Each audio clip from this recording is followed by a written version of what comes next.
الرحیم نحمدہ ونصلی ونسلم علی رسولہ الکریم اما بعد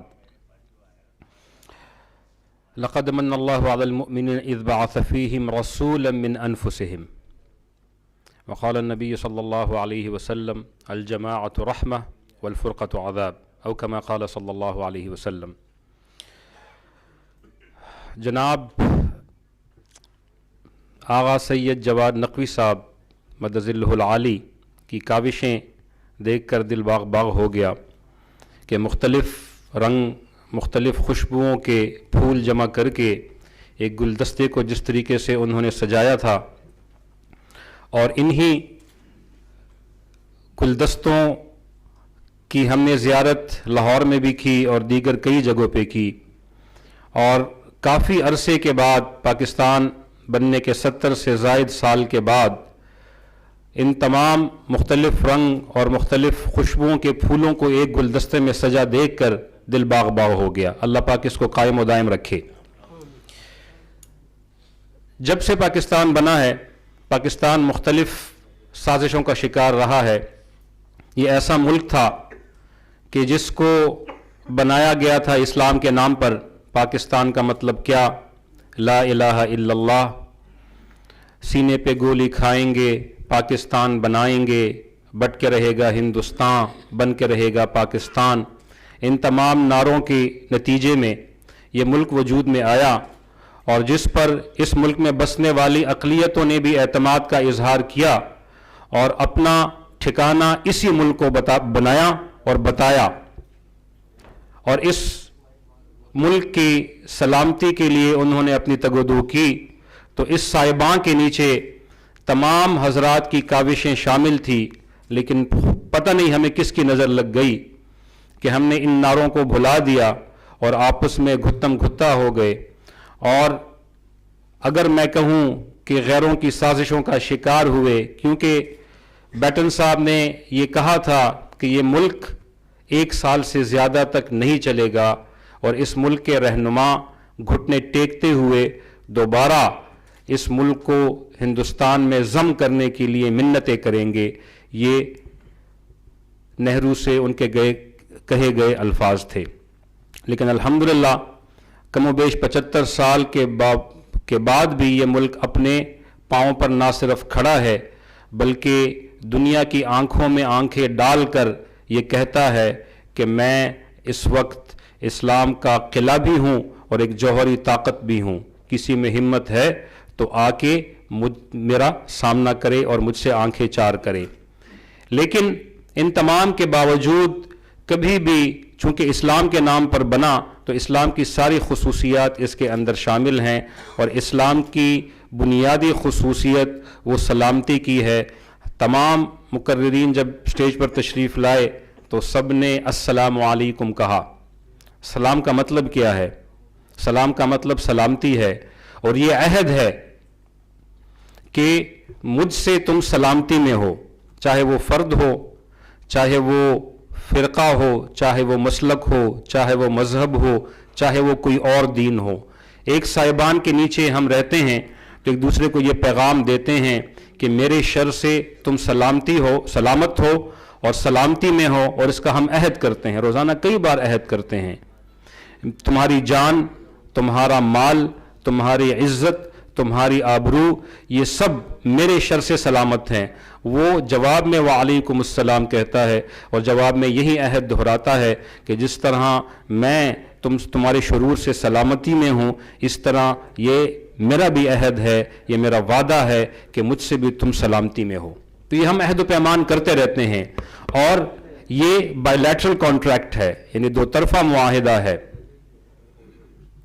معاہدے کی کیا حیثیت ہے؟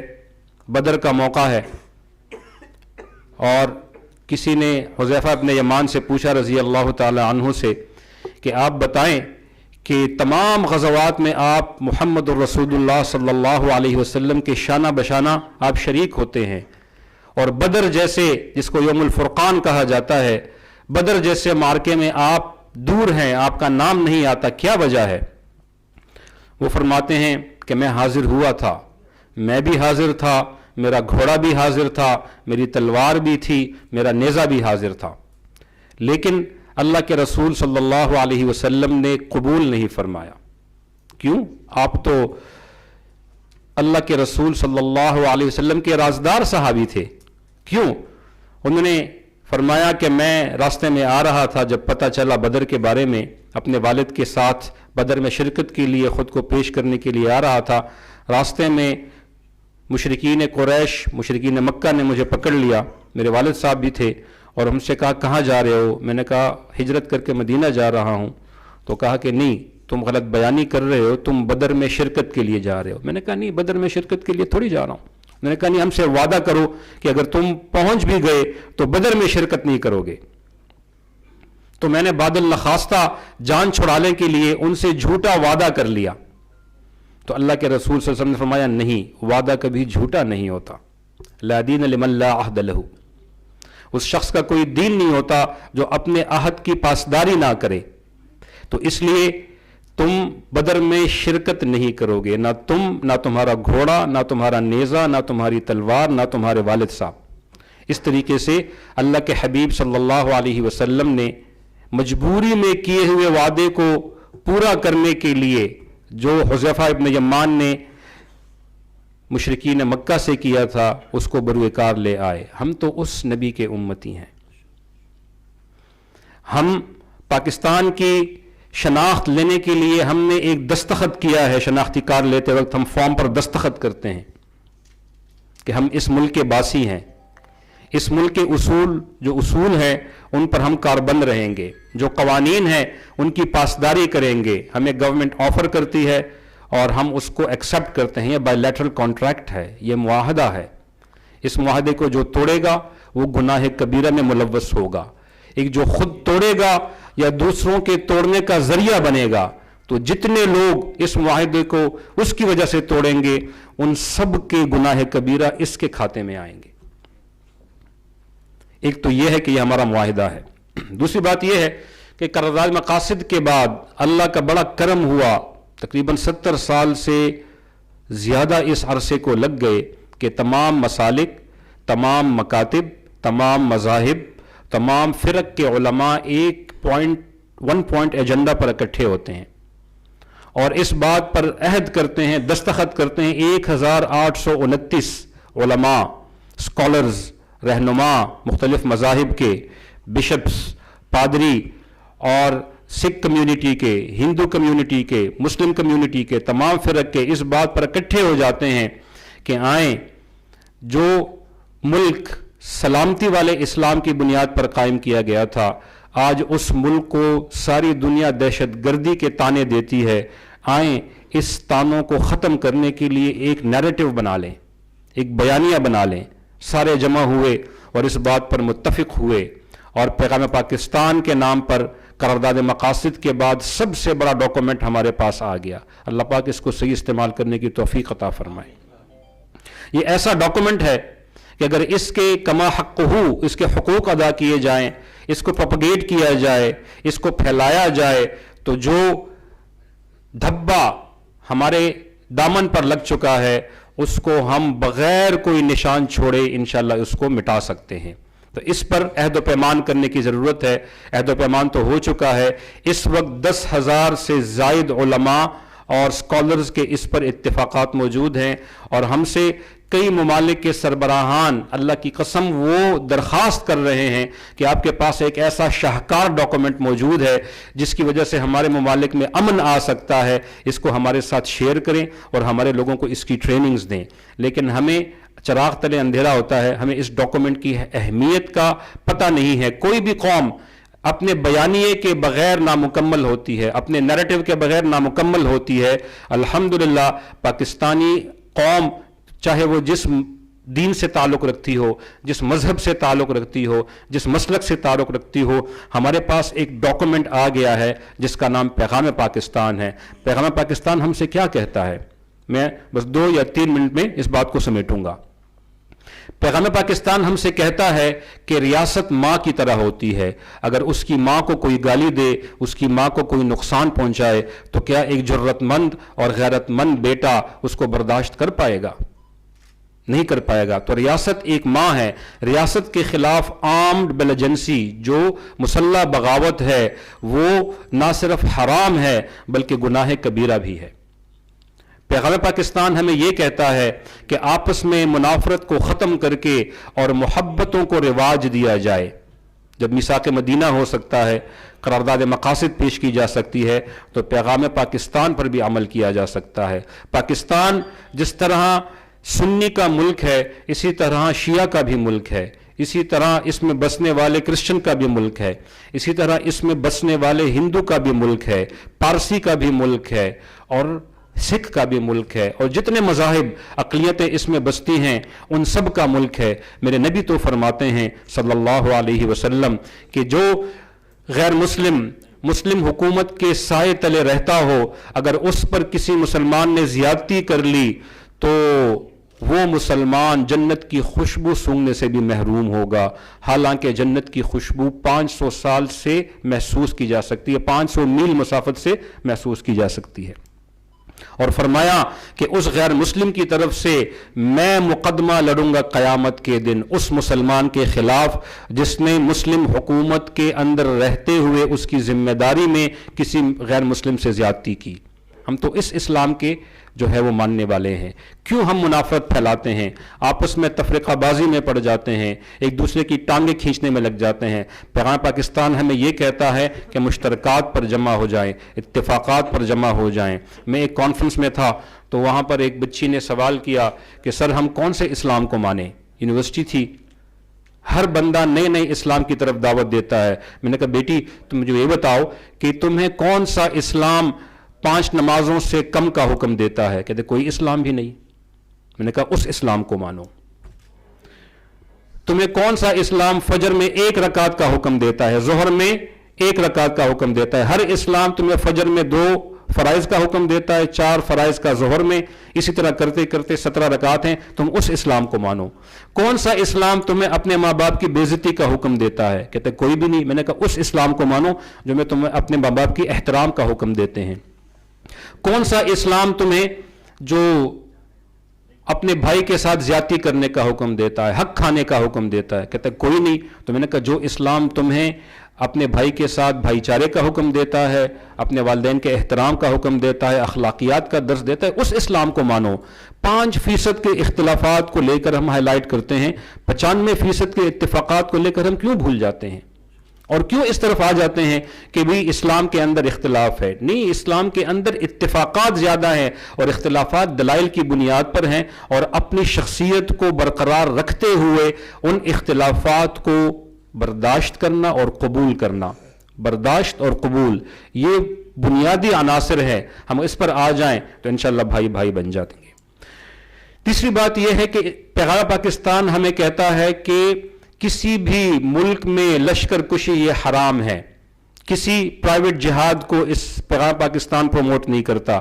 جہاد جب بھی ہوا ہے اسلامی پرچم کے تحت ہوا ہے. آج ایک ویگو لے کر, ایک ریوو لے کر, 4 بندے پیچھے بٹھا کر اسلحے کے ساتھ اسلامی کمانڈر بن جانا یہ اسلام کی تعلیمات نہیں ہے, بلکہ جہاد ہمیشہ یہ اسلام کے بینر کے نیچے ہوا ہے اور مسلم ریاست جہاد کو پروموٹ کرتی ہے اور اس کی اجازت کرتی ہے. لہٰذا اگر کوئی ایسا کرتا ہے تو اس کا اسلام اور مسلمانی سے کوئی تعلق نہیں ہے.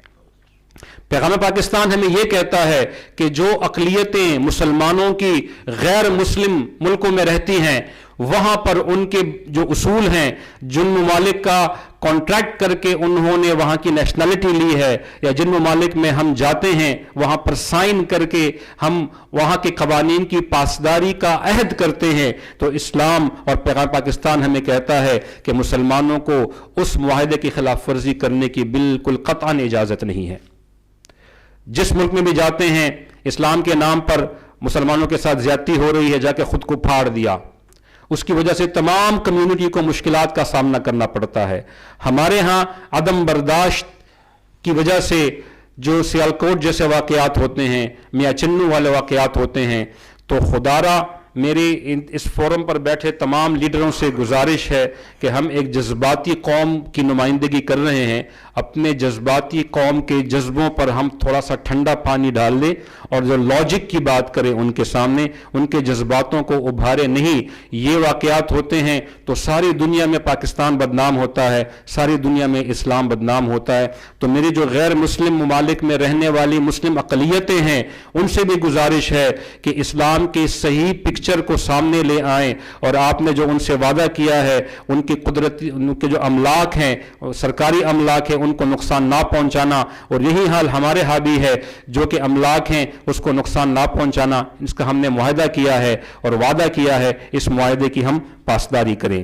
آخر میں یہ عرض کرنا چاہوں گا کہ اس پیغام پاکستان جیسا ڈاکومنٹ، یہ ایک شاہکار ہمارے ہاتھ میں آیا ہے، ایسا نہ ہو کہ یہ ہمارے ہاتھ سے نکل جائے، ہم سب جمع ہو جائیں، اور جس طرح وحدت امت کی بات ہو رہی ہے تو وحدت امت کے سنگ بنیاد میں یہ ڈاکومنٹ بنیادی کردار ادا کرے گا۔ اس کے 18 شکات ہیں، 18 پوائنٹس ہیں اس کے، ان تمام شکات کو آپ سے گزارش ہے کہ پیغام پاکستان.com پہ چلے جائیں، ان کے شکات کا بغور مطالعہ کر لیں، اور ان شکوں کو نہ صرف خود سمجھیں بلکہ اپنے جمعے کے ممبروں میں، اپنی امام بارگاہوں میں، اپنے چرچز میں، مختلف جگہ پر ان پر بات کریں اور اویئرنیس دیں، اور قوم کو یہ بتائیں کہ بھئی ہمارے پاس ڈاکومنٹ آیا ہے جس کی وجہ سے انشاءاللہ ہم نہ صرف اس ملک کی خدمت کریں گے بلکہ دنیا میں قائم جتنے ممالک ہیں ان سب کی خدمت کے لیے یہ ڈاکومنٹ ہمارے پاس کافی ہے۔ آخر میں درخواست کروں گا کہ ریاست اور حکومت کو علیحدہ علیحدہ رکھنا چاہیے، اور حکومت تو وقتی چیز ہوتی ہے، آنے جانے والی چیز ہوتی ہے، اصل تو ریاست ہوتی ہے جس کی بقا کی ہم نے قسم کھائی ہے، اور ریاست کو یہ چاہیے کہ اس پیغام پاکستان پر ایک قانون بندی کرے، قانون بنائے اور اس کو رٹ آف گورنمنٹ کے تحت امپلیمنٹ کرائے۔ الحمدللہ 3-4 سالوں سے اس پر کافی اویئرنیس کے پروگرامز ہو رہے ہیں، اب باقاعدہ اس کی قانون بندی کی ضرورت ہے، اور اس کے علاوہ پیغام پاکستان کے مضمون کا ایک چھوٹا سا سبجیکٹ، ایک کمپریہنسو سبجیکٹ بنا کے اس کو مدارس میں بھی پڑھانا چاہیے، ٹیکسٹ بک کے طور پر اس کو متعارف کروایا جائے، پرائمری لیول پر بھی، سیکنڈری لیول پر بھی، ہائر لیول پر بھی، اور کالج اور یونیورسٹی لیول پر بھی، اور ہمارے مدارس کے اور امام بارگاہوں کے جتنے حضرات ہیں، اہل سنت کے جتنے علماء ہیں، اس کے الحمدللہ مشترکات پر مبنی ایک ڈاکومنٹ ہے، اس کو اپنے نصاب میں کم از کم کچھ نہ کچھ حصہ شامل کرنا چاہیے، اور اس کا باقاعدہ ایگزام لینا چاہیے تاکہ اسٹوڈنٹس جو ہے وہ اس کو پڑھیں۔ آخر میں اس پلیٹ فارم سے اگین تمام علماء کرام اور جتنے بھی مذاہب ہیں پاکستان کے اندر ان کے تمام لیڈرشپ کا شکریہ ادا کرنا چاہتا ہوں کہ وہ تشریف لائے، اور علامہ آغا سید جواد نقوی صاحب مدظ اللہ العالی کو مبارکباد پیش کرنا چاہتا ہوں کہ ان کی کاوشیں ماشاءاللہ رنگ لا رہی ہیں، اور سارے یہ مختلف قسم کے پھول ایک گلدستے کی شکل میں دنیا کے سامنے آ رہے ہیں کہ ان میں ان کا اختلاف جو ہے وہ محبتوں کی بنیاد پر ہے، اور ان کا اختلاف حسن ہے اور یہ خوبصورتی ہے، نہ کہ یہ کوئی بدصورتی ہے۔ اللہ پاک ہمیں اسی طرح اللہ کے حبیب صلی اللہ علیہ وسلم کے دین کی ترویج کے لیے یکجا فرمائیں، اپنی کاوشیں بروکار لاتے ہوئے ہم اپنا دامے درمے سخنے اپنا حصہ اس میں ڈالتے رہیں، اور اللہ پاک اس پاکستان کو تا قیامت سلامت رکھے، امن اور آشتی کے پیغام کے ساتھ اور سلامتی کے ساتھ۔ وآخر دعوانا ان الحمدللہ رب العالمین۔ پاکستان زندہ باد، پیغام پاکستان پائندہ باد۔